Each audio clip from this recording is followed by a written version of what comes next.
All right, today we're in Orlando and we are ready. We have our helmet, we have the car. We're ready to hit Orlando Speed World. We're gonna try to go for a new record on the drag strip. Last time we were at the drag strip, we did a 12-1. We did really good, and I think that today the conditions are right in order to hit in 11-second pass.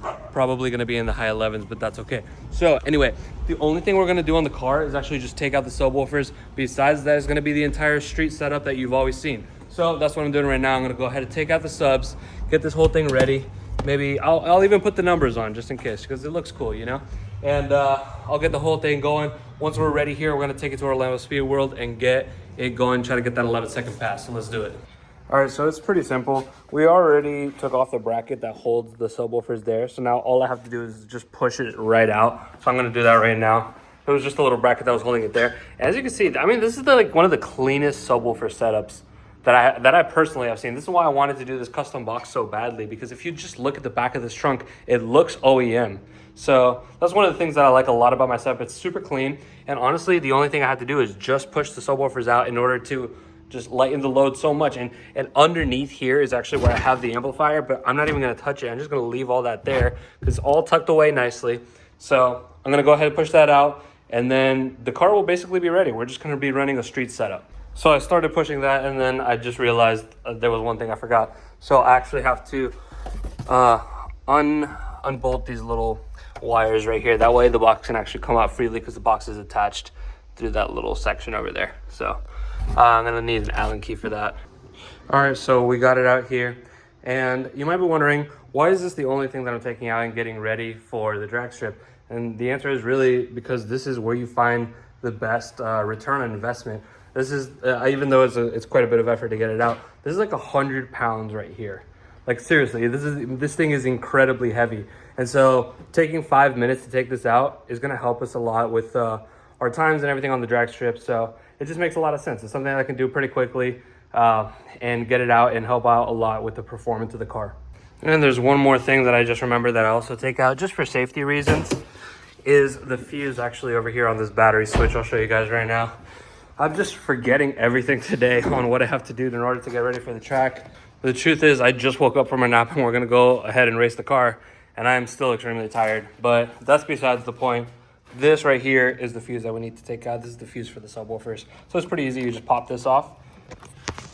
Pretty easy. You just pop this little cap off right here. Then we just have to use an Allen key, get these out, and that'll take the fuse right out. It'll take 2 seconds. All right, so this is it right here. We just got it off. I'm gonna put this somewhere where I won't forget it. I'll throw those tools there. I'll put this over by the subwoofers. And you know what? There's one more thing, this thing. And honestly, I'm just gonna leave this wing on. I think the downforce effect is really somewhat negligible. I don't think that this will really affect times too much. In the past, the first time I ever went to the drag strip, I took it off. This time I think I'm gonna leave it on. You know, this is gonna be basically the exact street setup that I ride with, minus the subwoofers. Because in all honesty, the subwoofers is just massive weight that does not need to be there on the drag strip. It's really weighing the whole car down. So again, street setup. We don't have a drag pack. We're just using regular Nitto tires on the front and rear. These are brand new tires though. If you saw in the other video, we just got them installed. Really nice, but street setup nonetheless. So let me put this away and let's head over to OSW. After some delays, we finally made it here. We're in line at OSW. As you can see, there's a lot of stuff going on. It's very overwhelming. But we just gotta dial in, we gotta focus, and we gotta get this done right. So what we're gonna do right now is we're actually just gonna drop the PSI. That was one of the mistakes that I made last time. Whenever I had last gone to the track, is I went too high on the PSI. So right now I'm gonna drop this to 28. We're gonna do a run and we're gonna see how it goes. I'm not gonna film too much because I really need to focus in on my driving. So this is the only clip you're gonna see. The next clip is gonna be me racing. All right, so right around here is where everything really starts to go wrong. You can see on this burnout that all of a sudden I got a ton of wheel hop, which is not normal for my car at all. Usually my car stays planted. You've seen my drift videos and some of my shorts, and the car just does great. I've never gotten wheel hop like this, so this is when I first started to get suspicious that things were going downhill. But here in a second, you'll see when we go for the run, we start off really good in first gear, but then ton of wheel hop kicks in, and then my phone even falls on my lap, so check it out.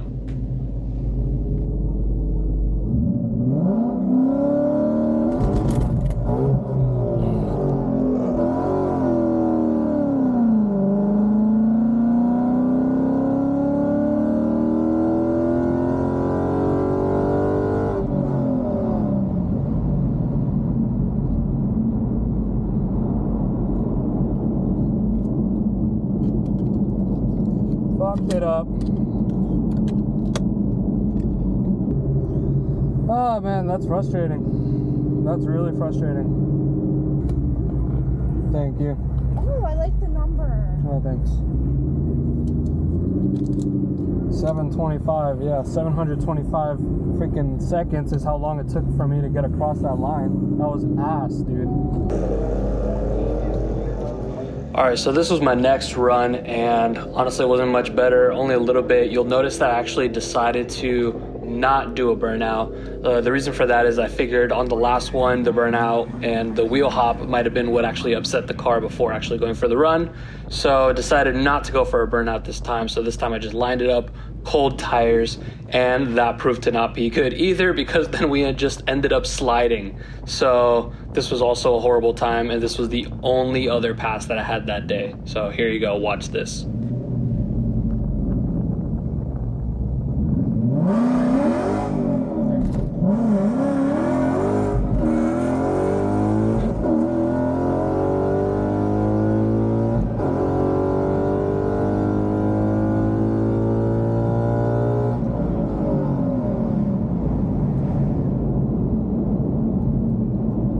So we spun at the beginning, but then the rest was all right. I don't know what I ran. Hopefully it's something good. But at least I did a time that, I don't know, wasn't complete shit like the last one. What do I think I ran? I don't know. I spun. If I didn't spin, that would have been a good one. But with the spinning, I don't know. I'm probably like a 13-second. Whatever. We tried. There will be more days. I just feel glad that at least I got somewhat of a good pass in. Somewhat, I say, because like I just spun. I thought about not doing the burnout. That was the main thing. If I would have done the burnout, probably would have hooked better. And on this last one, whenever I did the burnout, that first run was just complete shit. And so what I decided to do is on this one, I just realized my lights were off. What I decided to do on this one is do no burnout and see if that helps me.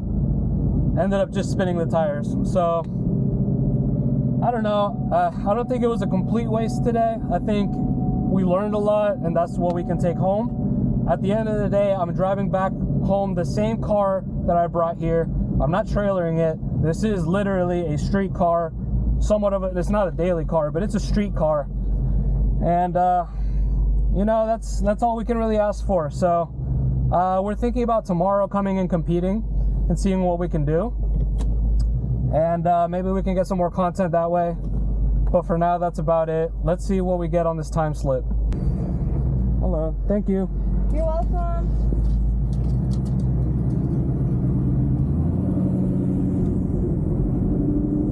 Yeah.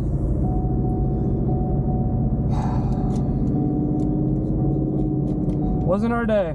It's okay.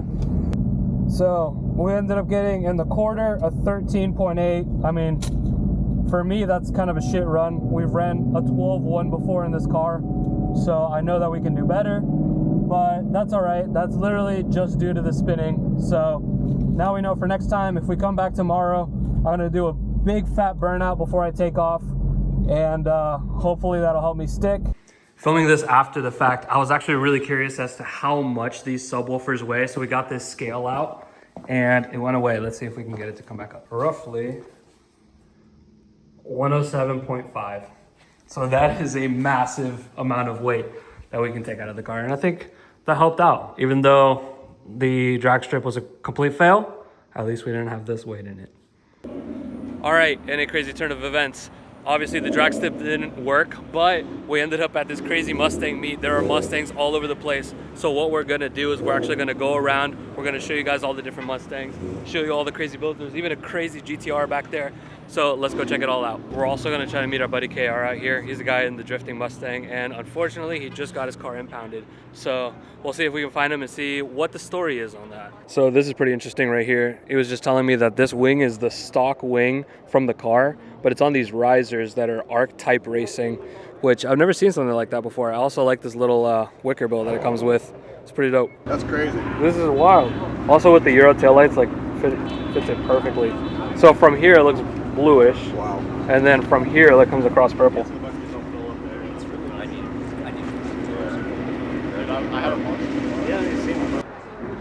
Yo, what's up, bro? It's fine to meet you. How you Yeah, doing? no, it's nice to meet you. It's my How's it girlfriend, going? Kara. Fun, nice to meet you. Dude, I'm so sorry to hear what happened. Hey man, it is what it is, bro. It's all good. Dang. I'll get it back in 30 days. So Yeah. no problem. So- Kevin, nice. This is our buddy Nice to meet KR. you. We're just now meeting in person. We've been talking on Instagram and stuff. But anyway, he does crazy drifting. I'm sure you've seen his channel. I'm gonna shout him out in this video. But he just got his car impounded. So, so tell us the story. Tell us the story. What happened? Honestly, bro, we were just going to a meet and it was just me and my girlfriend. We were just driving. And actually, we met up with 3 Mustangs out of nowhere. And we're like, okay. And then he started shooting flames. And I got excited. I did a drift on the turn. And then That video that you posted, was that the one? No. Oh, That's an old That was, video. oh, okay, That's an okay, old okay. video, not- But the way you put together the story was good. yeah. Oh, thank you. Yeah. Because I thought that was like the day. Like you were Nah. drifting and then boom, they came. We gotta make more tracks in South Florida, man. I remember when I was drifting there, freaking Palm Beach International Raceway. Yeah. Oh my gosh. Dude, I never got to actually go Really? on the. The So track? I went on the drag strip. I never went on the track. Oh I my really God, wish. the track I is could. so fun, Dude, man. I got into track stuff. Like the day that they closed. So we went. They had a drag strip day. I had my first day on the drag strip, and it was like, dude, game changer for me. From then on, I was like, I love track stuff. So then I started building the car to be more like track oriented. Yeah. But I never actually got to go on the road course part. So that's a bummer. But you know that they're actually planning on building one in Wellington? Really? Yeah. Yeah, Is it? over in Royal Palm. Oh, really? Yeah. So that's A close to whole like new my track? area. I don't know if you've been to like West Palm. Yeah, I mean, I know. Here and there. Yeah. So they're gonna build a track there? Yeah, so they're planning on it. I just went to a meeting that they had for the city, and they got a request for proposal, which basically means, hey, we have this land, it's available if someone wants to come and develop a track on it, but they have to go through these Process. steps. Yeah, so it's like they have to survey the land, they have to demuck it, they have to do like a bunch of like stuff to the land in order to get it ready. How far is it from society? It's pretty far off. There's one neighborhood that's like down the street.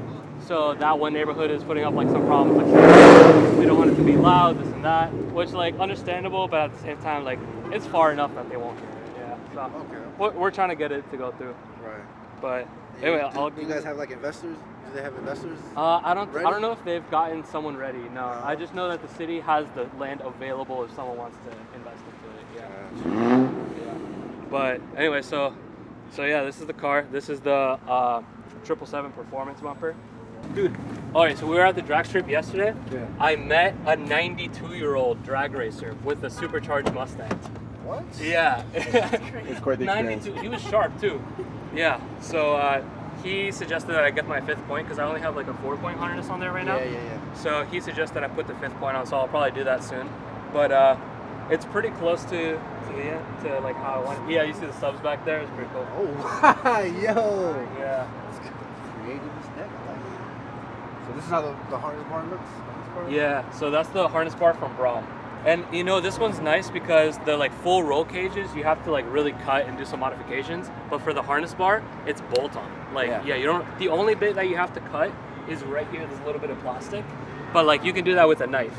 Oh, okay. Yeah, but besides that, like not really much cutting. No cutting of metal at least. Got you, yeah. Wrapped. So the original car was white, and in fact it was his car. You want to turn the camera around? Give it a little cameo. That's Alex. That's Alex. He was my roommate and my best friend, and he had this car, and so I wanted this car. Yeah. So then when he got the Tesla, I was like, yo, I'll buy it. Keeping it in the family, you know? Yeah. Love to see it. Yeah, he did wreck it though, and I was in the car when he wrecked it. Yeah, so I had So to I put sold it to him for cheap. Yeah, so I got it for a good price, and then ended up fixing like whatever damage it has. And then check this out. So as I was pulling in, I don't know if you saw the people like turning around whenever I press this button. Yo. You got the whole You got lights in it? No, just the sound? just the sound. And so I'll show you my favorite part of these subwoofers is that so the box is completely custom, so that well I have all my shit in the back, but if you see it makes it look like there's no box there. Like Right, it just exactly. completely seals it off. It's like the seats there. Yeah, exactly. And I have the amp underneath, so the full trunk is usable. Yeah, like typically whenever you would see a subwoofer set up in one of these cars, like the subs just take up the whole Right, trunk. yeah. But no, this is like super Very creative. I like. Yeah, I wish I didn't have all this stuff in here. You'd see it's like literally just looks. Yeah, it fully looks like in. a regular. So yeah, that's a tour. And then besides that, I mean, I think just like your car, full bolt-on type of thing. Yeah. Bolt-ons. You Yeah. got the headers on it. Yeah, headers, Corsa Sports, double X Spine. Is it loud? Yeah, I think just a lot. I think we have the same mods, right? Because you have, what do you have? I have the stock. It's basically Texas headers, the X pipe, H pipe, Yeah. and just stock active. Oh, okay. Oh, you have the active ones. Yeah. Yeah, this year didn't come with the active. Well, I guess I could probably add like one with a remote, right? Yeah, If I wanted to do active. Yeah, you could. I might do that sometime in the future. For now, this has been nice because it's not like crazy loud. Right. But it's not tame either. It's like right at a nice spot where it won't drone. Gotcha. Okay. Yeah. E85 as well sometimes? So I have the injectors, I have the tune. I never flash it because the 85 station from my house is just too far. Makes sense. Yeah, so I haven't done it yet. But once we But get you the have truck, it, though. I have it. Yeah. Once I get the truck, then I'll feel a lot more confident. Like I could just get a trailer the car over there. trailer it, or even if I run out of gas, I can get a jug, put it in the back of the truck, Right, and like go and fill up kind of thing. So yeah. But all right, so we're gonna hang out. We're gonna look around at some more cars. But anyway, it's a shame that earlier this video we didn't really do good times at a track, but at least we came by, we saw some awesome cars, and we had a good time. So it is what it is. I appreciate you guys. See you. All right, talk about a showstopper. As soon as this Ford GT pulled up, everyone has their cameras out filming, and it is wrapped in Young Dolph's wrap from Atlanta Custom Wraps. The biggest showstopper, probably the coolest car here.